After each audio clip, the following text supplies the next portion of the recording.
All right, the Eastern Conference playoffs. So yesterday I looked at the West. We might as well look at the East today. Not as many teams in this.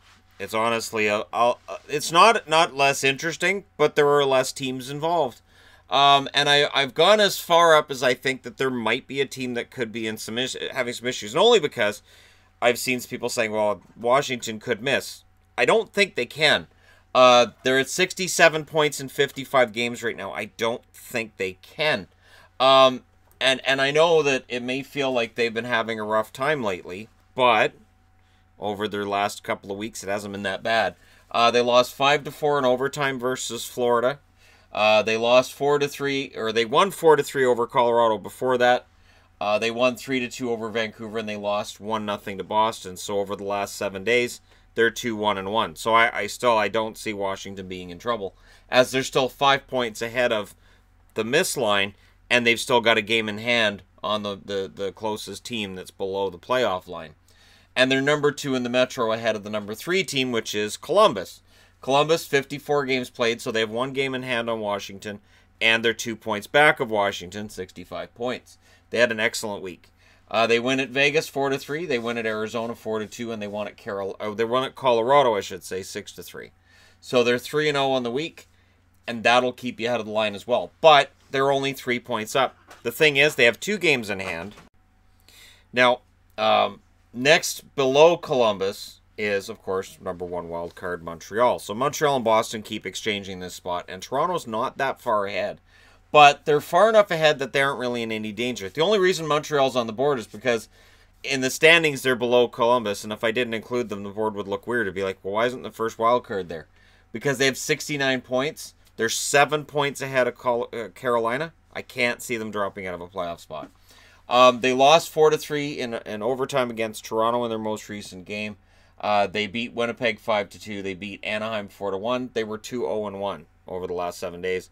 And they are the number 1 wild card. And again, the race between them, Boston and Toronto, I think is going to go down to the wire. And any meeting between any of those 3, you've got a winner. The original 6 franchises, and the fact that they're all fighting with each other over the same playoff spots, that's fun. Pittsburgh's the number 2 wild card, and this is the team that is now the sexy pick to say, oh, they'll probably miss. But they're 1 point ahead of the team that's below the playoff line still. They have a game in hand, which they're playing tonight against another team on the board in Philadelphia. So with 63 points, they still have their own destiny in their own hands, but it's slipping a little bit. Over the last week, they lost 5-4 against Tampa, which was a good game for them, but a 1-goal loss. They lost 3-2 in overtime at Florida, and they lost 4-0 versus the Carolina Hurricanes. So they were 0-2-1 over the last 7 days. Now, of course, the Hurricanes are the team trying to catch them. They're below the playoff line by 1 point. They've played 1 more game than has Pittsburgh. They lost 3-2 yesterday at New Jersey, and you can see now how big that was. If they'd won that game, they'd be in the playoffs, and Pittsburgh would be sitting outside of them tonight. Before that loss to New Jersey, they won at the Rangers 3-0. They won 6-5 in overtime at Buffalo, and they lost 4-3 versus Calgary. So they were 2-2 on the week. So 500 hockey, it may very well be enough to get them past Pittsburgh this week if Pittsburgh continues to struggle. But, Pittsburgh plays tonight. If they can win that game, then they're 3 points ahead of Carolina with the same number of games played. Now, Buffalo at 55 games played and 61 points. They're 2 points out of the playoffs. This past week, of course, they lost to Winnipeg yesterday, 3-1. Before that, they won at home versus Detroit, 3-1. They lost 6-5 versus Carolina, and of course, that may very well be some kind of a watershed moment. And they won 5-4 in a shootout against Minnesota. And what I mean is that the after effects of that loss against Carolina could reverberate through the locker room. And it can go one of 2 ways. They can absolutely go on a charge, or we could look back and say, after that game against Carolina, it was kind of over. So we'll see. Because they beat Detroit, they lose to Winnipeg after that. We don't really have an indicator in which direction they're trending. They're 2-1-1 for the week, though, which is still better than Pittsburgh. That's the thing. As much as we can talk about how Buffalo might be in trouble, they had a better week than did Pittsburgh. Philadelphia, they had a better week than everybody else on the board, pretty much, other than Columbus.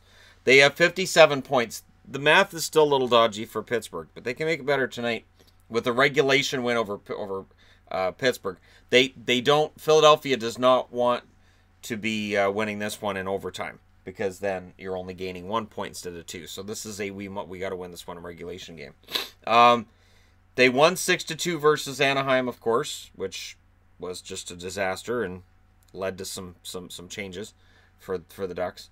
They lost 3-2 in a shootout to LA. They beat Vancouver 2-1, so they're 2-0-1 on the week. So Philly had a pretty good week, and yet they're kind of in the same spot they were the week before because of the records the other teams enjoyed. But yeah, for any of these teams right now, the pressure is on, and we'll see how they deal with it. For Buffalo and their fans, of course, a couple months ago they wouldn't have been anticipated to be in this position, but at least it looks like there are signs that things could be getting better. But I'd be interested to know what you guys think in the comment section below as always. Don't forget to hit like and subscribe. If you're browsing your way through, you just happened upon this video. And are the top 8 that are currently in the playoffs in the East going to be the top 8 in the playoffs at the beginning of April when all this settles out? Let me know your thoughts. I'll talk to you again soon.